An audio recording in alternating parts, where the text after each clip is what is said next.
மக்கள் என்ன அப்படி பிச்சைக்காரனாவா இருக்கிறோம்.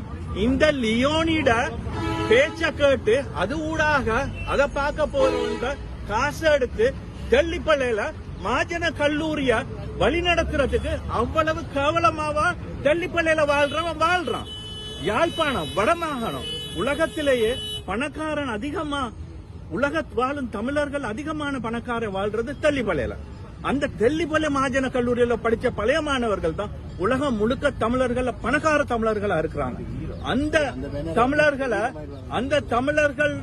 கேவலப்படுத்துற மாதிரி தான் இந்த நிகழ்வு இன்று நடக்கிறது. இந்த நிகழ்வை பாக்குறதுக்கு நந்திகோடி தனபால ஐயா போறாரு. அது மட்டும் இல்ல, இந்த கேவலம் கட்ட இந்த லியோனிய இலங்கைக்கு கூட்டிக் கொண்டு வந்த 5 ஸ்டார் கிரியேஷன் மேல எங்களுக்கு கோபம் கிடையாது.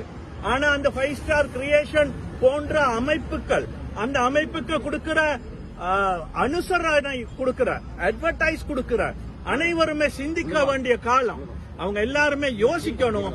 இந்த மாதிரி இந்துக்களுக்கு எதிராக குரல் எழுப்புற இந்து ஆலயங்களை விமர்சிக்கிற இந்து ஆலயங்கள்ல இருக்கிற விக்கிரங்களை விமர்சிக்கின்ற கேவலம் கட்ட லியோனி போன்ற பேச்சாளர்களை இலங்கைக்கு கூட்டிட்டு வந்து அதுக்கு கொடுக்கிற மரியாதை மதிப்பு அதுக்கு கொடுக்கிற அனுசரணைகளை பத்தி சிந்திக்கணும். இதுதான் கடைசியா இருக்கணும். இதுக்கு பிறகு யாரும் வரக்கூடாது. நாங்க இதை முழுமையா எதிர்க்கிறோம். இப்படி எந்த ஒரு மதத்தையோ எந்த ஒரு மொழியையோ கேவலப்படுத்துறவன இந்த இலங்கை மண்ணை முதிக்க விடக்கூடாது. இதுதான் எங்களோட வேண்டுகோள். இந்த போராட்டம் நாங்க இது தொடர்ச்சியாக விடமாட்டோம். லியோனி ஐயாவை உள்ள கொண்டு போய் உட்கார வச்சு கொண்டாங்கன்னா பரவாயில்ல, நீங்க ப்ரோக்ராம் எப்படி செய்றீங்கன்னு நாங்க பாப்போம்.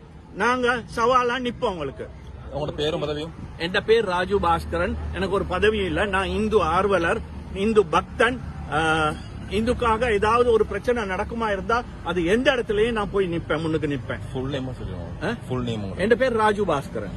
நான் கொழும்புல பிறந்து கொழும்புல வளர்ந்து கொழும்புலே வாழ்ந்து கொண்டிருக்கிறவன். நான் ரத்மநாத இந்து கல்லூரி பழைய மாணவன்.